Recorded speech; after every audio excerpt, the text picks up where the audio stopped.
Eu te saúdo com a paz do Senhor. E aí, jovem, você é um cristão camaleão? Esta é a lição número 5 da classe de jovens. Advertência contra o legalismo. Para esta aula, os louvores sugeridos 186, 330 e 610. O que é legalismo? Legalismo, de modo geral, é aquele que se baseia pela lei. Uma pessoa que é muito certinha, vamos assim dizer, pela lei. Não que isso seja errado, mas quando se trata da questão espiritual, nós precisamos compreender de fato que a lei ela não serve para a nossa salvação, ela não salva o homem. Então, muitas vezes as pessoas na igreja pensam que se fazer isso ou fazer aquilo, vão ser salvas porque estão fazendo isso. E o negócio não é por aí. Texto principal. Porquanto ouvimos que alguns que saíram dentre nós vos perturbaram com palavras e transformaram a vossa alma, não lhes tendo nós dado mandamento. Atos capítulo 15, versículo 24. Resumo da lição. Defender o verdadeiro evangelho implica pensar e praticar a doutrina bíblica. Mas aí a lei não está na Bíblia? É curioso, não? Bom, de modo geral, nós não praticamos a lei para sermos salvos. Nós praticamos a lei porque nós somos salvos. É diferente. O salvo, ele tem uma prática bíblica, completamente bíblica, diferente da pessoa que vive no legalismo, né? Bem diferente. Objetivos da aula de hoje é apresentar, segundo a lição, o caso de Antioquia. Refletir a respeito do conflito entre Paulo e Pedro. Compreender que Paulo estava crucificado com Cristo. Introdução. O Evangelho de Jesus deve ser ensinado e defendido a todo custo, mesmo na comunidade dos santos, mesmo dentro da igreja.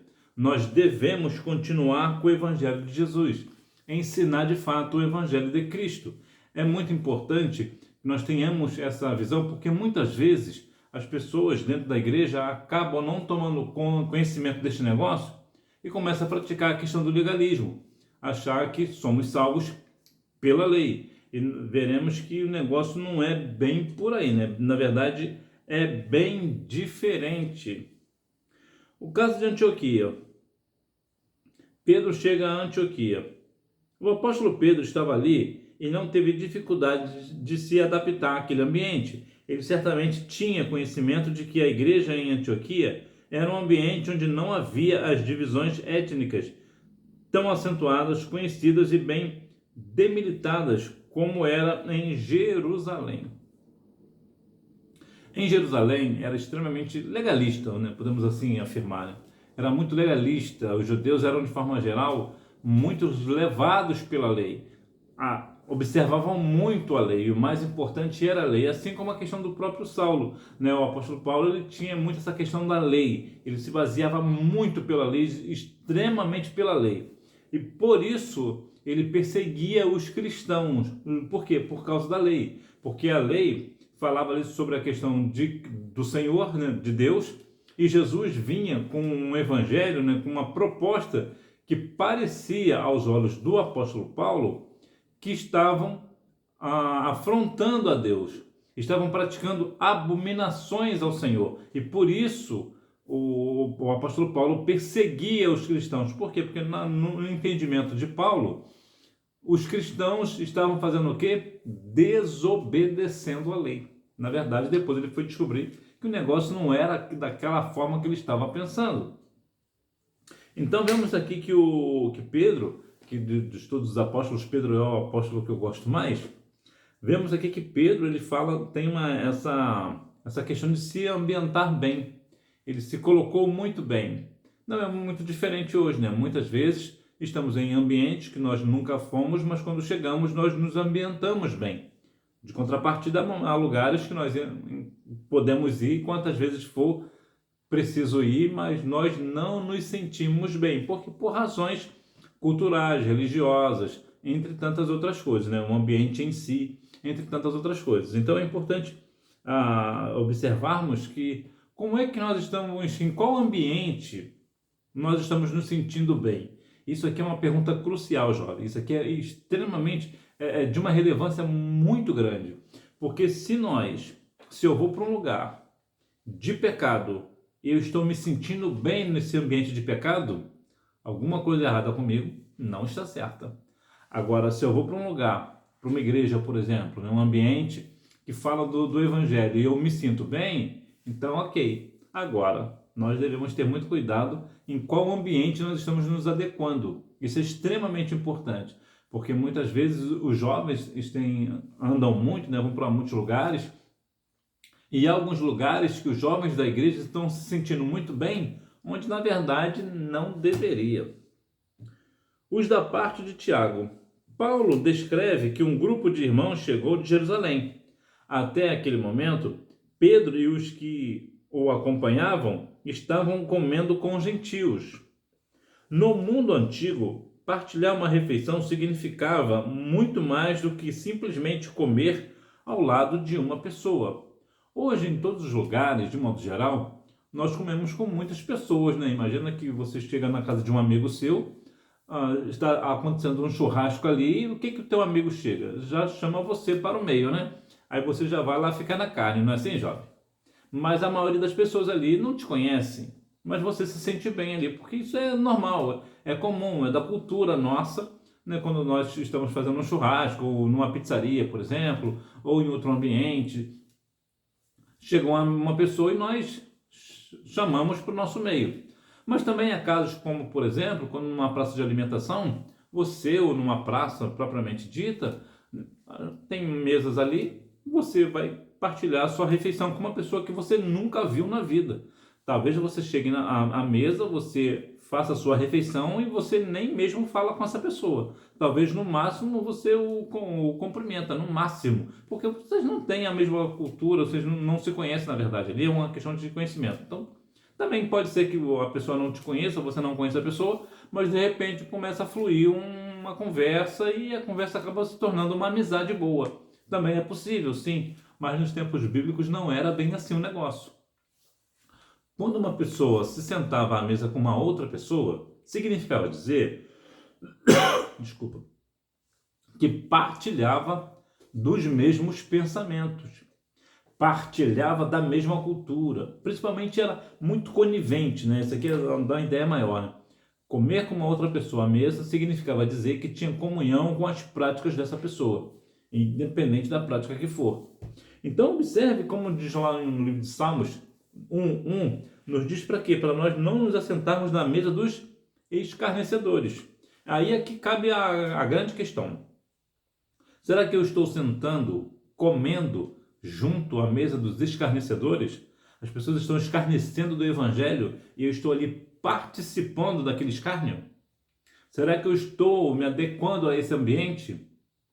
Isso é algo que tem acontecido muito nos dias de hoje. Cristãos, principalmente jovens também, mas também até obreiros, estão fazendo o quê?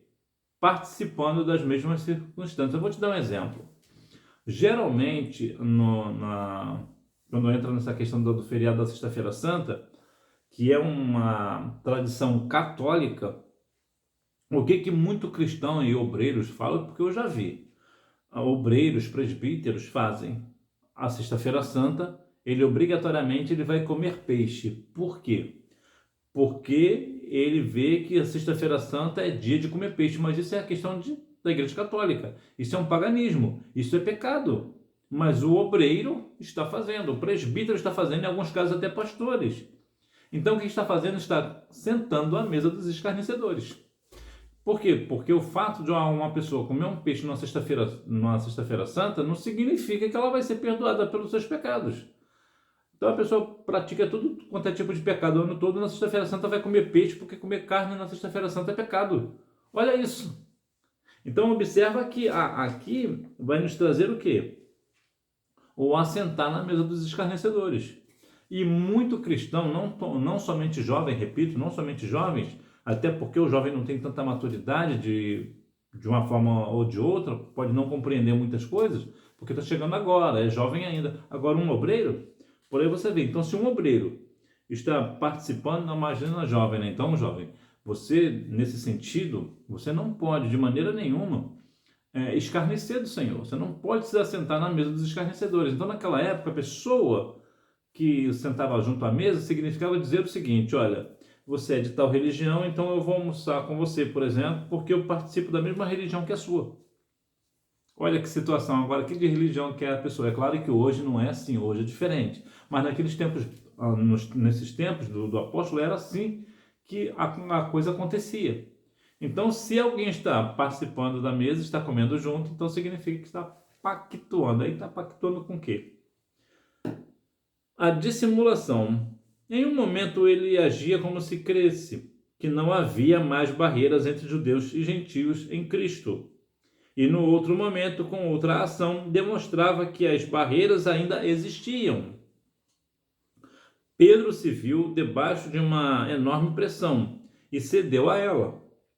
O peso dos visitantes de Jerusalém constrangeu o apóstolo pescador a agir de outra forma. A pergunta aqui que fica é: jovem, quando você está na igreja, você é um cristão. E quando há um grupo diferente que chega, como é que você fica? Você continua firme ou você começa com essa questão igual Pedro? Pedro aqui, ele entrava numa questão de hipocrisia. Ele uma hora cria, outra hora não. Ele ficava nessa questão de chegar a ficar constrangido com a visita de alguém. Já passou? Você já aconteceu isso com você? De você estar na roda dos seus amigos da igreja, por exemplo, na escola dominical e chegar um visitante ilustre, por exemplo, e você, olha, agora essa pessoa está me vendo que eu sou cristão, ai que vergonha. Você já passou isso pela sua cabeça? Você ser influenciado pelo mundo? Lembra lá de Mateus 5,13? Vós sois o quê? O sal da terra. Ou seja, é você que dá o sabor. Você não pega sabor de ninguém. Então, ou seja, você que influencia. Você não é influenciado por ninguém. Então é importante, jovem, você não ficar nessa questão de ser uma pessoa dissimulada. Seja uma pessoa autêntica, verdadeira. Eu sou cristão e ponto. Independente de quem está chegando aí. Se é a maior autoridade do país, a maior autoridade do mundo, não interessa quem está chegando. Eu sou cristão e ponto. E como diz o outro, né, eu não arredo o pé. Então é importante você observar que hoje nós vivemos um mundo em que os jovens na igreja estão fazendo uma coisa, mas em casa, na rua, estão praticando completamente atos que a Bíblia não pactua. Então é importante, jovem, você ter isso no seu coração e não viver uma vida dissimulada, e ser um cristão verdadeiro, um jovem verdadeiro, autêntico. Dois apóstolos em conflito, o poder de pressão de um grupo. Até Barnabé se deixou levar por aquela situação. Esse seria um trunfo para os judaizantes, pois ele era companheiro de missões de Paulo, e ambos haviam estado em Jerusalém para se encontrar com Pedro e Tiago. Mesmo um homem de Deus, como ele, foi envolvido no constrangimento causado pela ação de Pedro. Veja que até Barnabé era um grande homem, né? Inclusive ele era apóstolo, né? Eu sempre gosto de lembrar, Barnabé era apóstolo. E era um homem de Deus. Inclusive foi ele quem trouxe Paulo para o meio do povo, né? dos apóstolos. Observe que até este Barnabé, que era um homem caridoso, era um homem piedoso, era um homem motivador. Eu gosto muito de Barnabé porque ele tinha essa questão de ele motivava pessoas, né? E veja que mesmo ele ficou constrangido, até ele se deixou levar pela questão da dissimulação de Pedro. Então veja que lá em 1 Samuel capítulo 16, versículo 7, a Bíblia nos mostra uma coisa muito interessante, que Deus não vê o homem como o homem vê. Ou seja, Samuel ali também ele foi enganado pela aparência. Então, jovem, não é diferente hoje. Hoje você pode ser enganado pela aparência, achar que uma pessoa é de Deus porque parece ser, e na verdade não é bem o caso aqui. O caso de Pedro aqui era diferente, ele estava mais um conflito de fé do que de outra coisa, né? Não é que ele não negasse a Cristo ou coisa do tipo, se bem que ele acabou negando depois, né? Aqui é a questão da aparência. Então até Barnabé acabou se deixando levar. Samuel também, nessa questão aqui de Samuel, veja, olha que situação, foi deixado levar, né?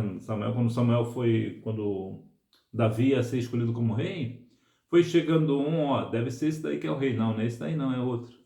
Nesse não, aí entra nessa questão do Salmo, 1 Samuel 16:7. Deus não vê como o homem vê. Então, muitas vezes, jovem, você está sendo enganado pela aparência. Então, você precisa ter cuidado, ter discernimento para ver se uma pessoa não é necessariamente aquela pessoa que ela está demonstrando ser. Então, abre teu olho e não se deixe levar pela pressão. Repreensão na frente de todos. Por qual motivo Pedro foi repreendido por Paulo?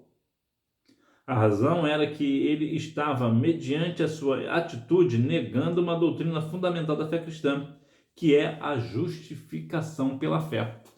Pedro estava entrando na ideia de que a justificação é pelas obras. Então ele foi repreendido na frente de todos. Às vezes isso se faz necessário, repreender na frente de todos. É uma situação constrangedora, mas às vezes se faz necessária. Não se tratava somente do choque ocasionado por duas culturas diferentes. Não foi por isso, por duas culturas, uma cultura grega e a outra dos judeus. Não foi isso que fez Pedro ser repreendido por Paulo, ou de uma refeição partilhada com pessoas de outra cultura, que também não era o caso, né? Mesmo sendo uma cultura diferente, mas não foi esse o motivo, mas sim de contrariedade do poder da graça de Deus. Pedro foi repreendido por ser judeu e viver como um gentil, e querer que os gentios vivam como judeus. Grande hipocrisia da parte de Pedro, que era, de fato, ele era judeu e queria viver como gentil, mas meio que obrigava o gentil a viver como judeu. Olha, nem ele que era judeu não estava vivendo como judeu, agora vai querer que o gentil viva como judeu? Olha que situação. Então a hipocrisia de Pedro, né? Pedro estava ali mais numa questão de crise de identidade. E não é muito diferente hoje. Quantos jovens hoje estão tendo crise de identidade e acabam sendo repreendidos na frente de todos? Por quê? Porque nem ele sabe quem ele é. A jovem não sabe quem ela é. Ela não sabe o que ela quer. O jovem não sabe para onde que vai. Então é importante, jovem, você tomar decisões. É importante que você não seja uma pessoa, né, um jovem, que está sendo aí por uma questão de hipocrisia. Está fazendo uma coisa e quer que a outra pessoa faça outra coisa diferente, ou vice-versa. Você precisa ter cuidado no seu proceder. O seu testemunho, a forma com que você fala com uma pessoa, como você lida com uma pessoa, você está sendo observado. E as pessoas observam e observam muito. Então é necessário que você tome cuidado com as suas atitudes e, de fato, você viva aquilo, a sua autenticidade cristã dentro da palavra do Senhor. O homem não é justificado pelas obras da lei. Paulo se vale dessa história para falar que o homem não é justificado pelas obras da lei, mas pela fé em Jesus Cristo. As obras da lei não servem para justificar o ser humano, e sim para condená-lo. Pois um único pecado faria com que toda a lei fosse transgredida, condenando assim o seu praticante. O homem não é salvo pelas obras. Nós somos salvos pelo quê? Pela fé em Cristo. Nós temos que ter fé no Senhor Jesus. Aí a grande pergunta é: você tem fé no Senhor, que você de fato é um jovem salvo? É uma jovem salva? Você verdadeiramente, você acredita que Jesus morreu na cruz do Calvário e você o aceitou e você o recebe como seu único suficiente salvador da sua alma? Você realmente tem fé que o Senhor Jesus é Filho de Deus? Você tem fé que o Senhor Jesus ressuscitou ao terceiro dia? Então, muitas vezes nós falamos de fé, mas na verdade, nós não praticamos a fé, nós não vivenciamos a fé. Por quê? Porque muitas vezes nós estamos pensando que nós somos salvos porque todo domingo às 9 horas da manhã nós estamos na escola bíblica dominical. E não é isso que vai nos salvar.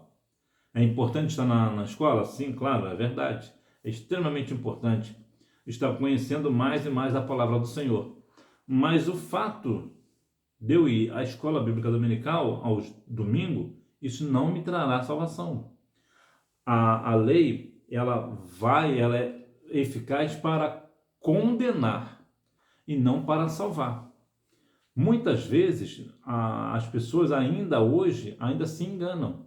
Penso que por fazer o bem serão salvas. Muitas pessoas dizem hoje, olha, eu faço bem a todos, eu não desejo mal a ninguém e por isso eu vou ser salvo. Não é por isso. É extremamente importante que uma pessoa não faça mal a outro.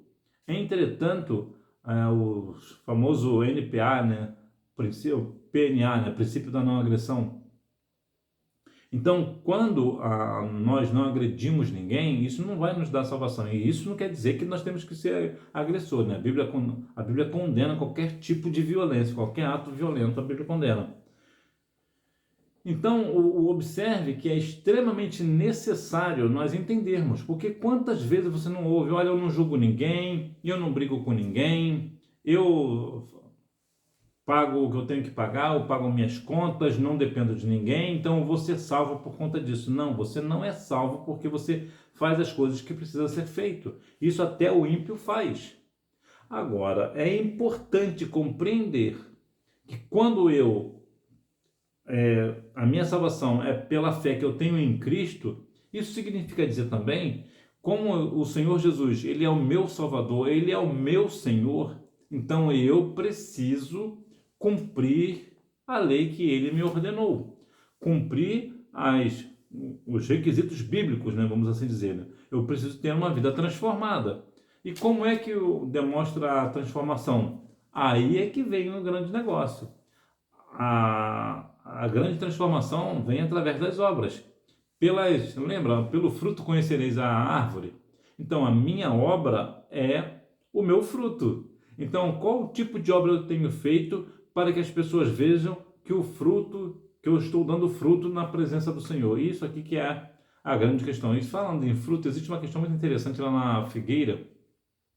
Quando Jesus amaldiçoou a figueira, que pelo menos eu penso assim, se você pensa diferente, você, por favor, deixe aí nos comentários, está aberta a opinião.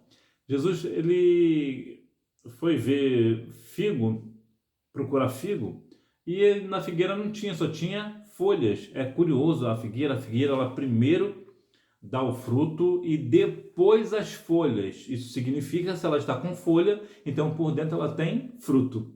Mas não foi isso que aconteceu. Quando Jesus chegou lá, ela não tinha nada, ou seja, era uma árvore que tinha aparência, somente aparência, vivia de aparência. Mas também não é esse o ponto principal que eu vejo nessa questão. A grande questão é que o texto mostra que não era a época de figo. Ora, se não era a época de figo, então por que Jesus estava procurando figo na figueira na época que não era a época de figo? Porque o crente, até fora de tempo, ele tem que dar fruto. Ou seja, em qualquer circunstância, em qualquer época, nós devemos dar frutos e não sermos como a figueira, que só vive de aparência. Se você gostou dessa, já deixa seu like aí. Estou crucificado com Cristo. Paulo mostra que a sua fé está baseada na morte e na vida de Jesus Cristo. Na morte crucificado com Cristo e na vida existindo pautado na fé no Filho de Deus. Uma vez que Jesus morreu por Paulo, Paulo se declara vivo para Cristo. É muito curioso que quando Jesus morreu, ele nos deu a vida. Justamente pelo fato de ele ter morrido é que nós temos vida, e vida em abundância, uma vida eterna se nós optarmos por estar vivos com Cristo. Como a Colossenses nos diz lá no capítulo 3, versículo 1, como foste ressuscitado com Cristo, buscar as coisas que são de cima. Então, o que nós temos que fazer? Na nossa vida, nós temos que buscar as coisas que são de cima para demonstrar o nosso fruto em Cristo Jesus. Por quê? Porque nós estamos vivos em Cristo. Uma vez que eu estou vivo em Cristo, eu preciso fazer o que Jesus faria. A fé no Filho de Deus. Paulo realça que vive a fé no Filho de Deus. Ele não diz que a sua vida diante de Deus está pautada na lei, mas se identifica com a crucificação do Senhor. Cristo cumpriu toda a lei e, ao morrer na cruz, mostrou que os requisitos exigidos por Deus foram cumpridos. Então, vemos que aqui o Filho de Deus cumpriu toda a lei e ele morreu na cruz do Calvário cumprindo toda a lei. Então, tudo aquilo que Deus exigia, todos os requisitos, requisitos, Jesus cumpriu. E uma vez que agora Jesus foi ressuscitado e eu creio no Cristo, então eu não preciso mais me basear pela lei para ser salvo, até porque isso nunca aconteceu. Até mesmo no Antigo Testamento, as pessoas eram salvas pela fé e não pelas obras. Agora, é importante ressaltar que nós devemos ter a fé no Filho de Deus. E isso é muito importante porque as pessoas insistem em pensar que a lei nos traz alguma salvação. Não traz. Tantas pessoas hoje ficam imaginando, criando situações em cultos, principalmente cultos de jovens, né, que gostam de inovação, e ficam praticando um monte de coisas que a Bíblia não menciona. Ah, mas que isso acontece lá em Israel. Lá em Israel é um outro negócio. Então nós devemos ter em mente no nosso coração o seguinte: eu sou salvo porque eu creio em Cristo, porque Jesus morreu na cruz do Calvário para me salvar. Então é a minha fé no Senhor que me traz a salvação. Cristo morreu por nada? Quando cremos ou ensinamos que é preciso acrescentar circuncisão ou outras práticas à mensagem do Evangelho, estamos negando que o sacrifício de Jesus por nós é completo ou suficiente. Quando nós observamos essa questão de que Cristo morreu por nada, observemos o seguinte: quando uma igreja fala sobre uma questão de que você, quando aceita Cristo como Salvador, você precisa fazer alguma coisa, dar dízimo, por exemplo, isso significa dizer que isso é uma heresia. Por que é heresia? Porque, ora, se eu preciso aceitar a Cristo como Salvador e dar dízimo para ser salvo, significa dizer que o sacrifício de Jesus não foi suficiente. Ele precisa do dízimo para me salvar. Então, nesse caso, Jesus morreu por nada. Nesse caso, era só eu dar o dízimo e eu estou salvo.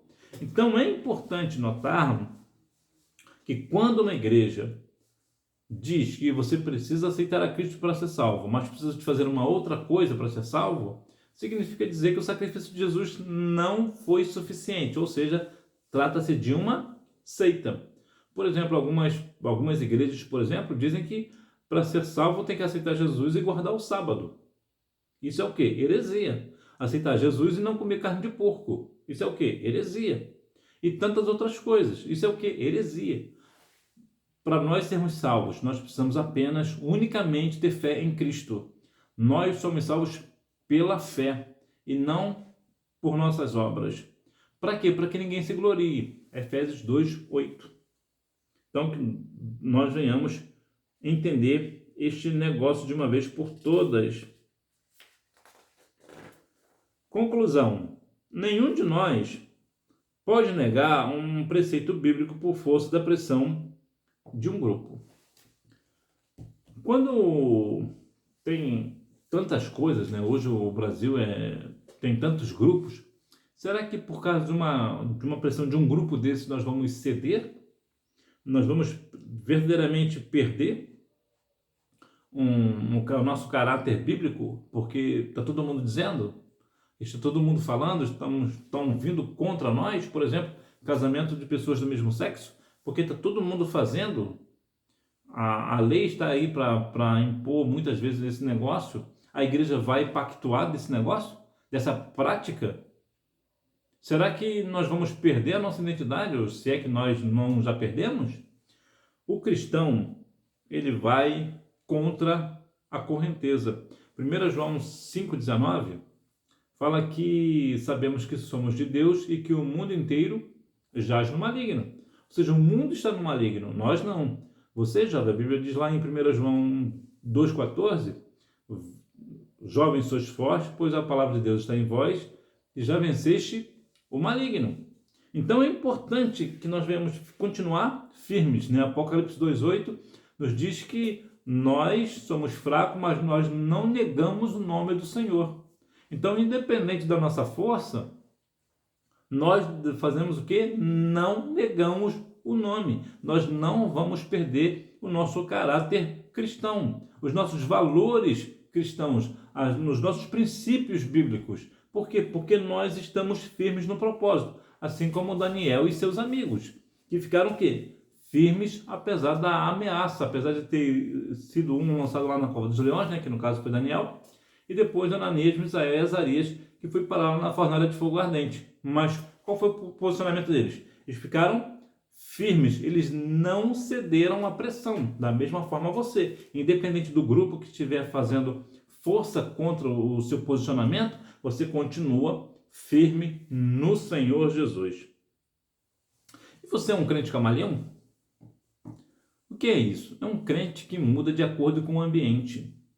Muito cristão hoje vai de acordo com o ambiente. Por exemplo, a pessoa, né, o jovem é cristão na igreja, mas aí ele tem um amigo, né, uma pessoa que ele gosta, é seu amigo, tem amizade, e essa amizade vai para um lugar e lá tem bebidas alcoólicas. Então a pessoa vai, então eu vou beber também para agradar meu amigo. O que é isso? É um crente camaleão, que ele se ajusta de acordo com o ambiente. Na igreja ele é crente, mas no mundo ele é do mundo mesmo.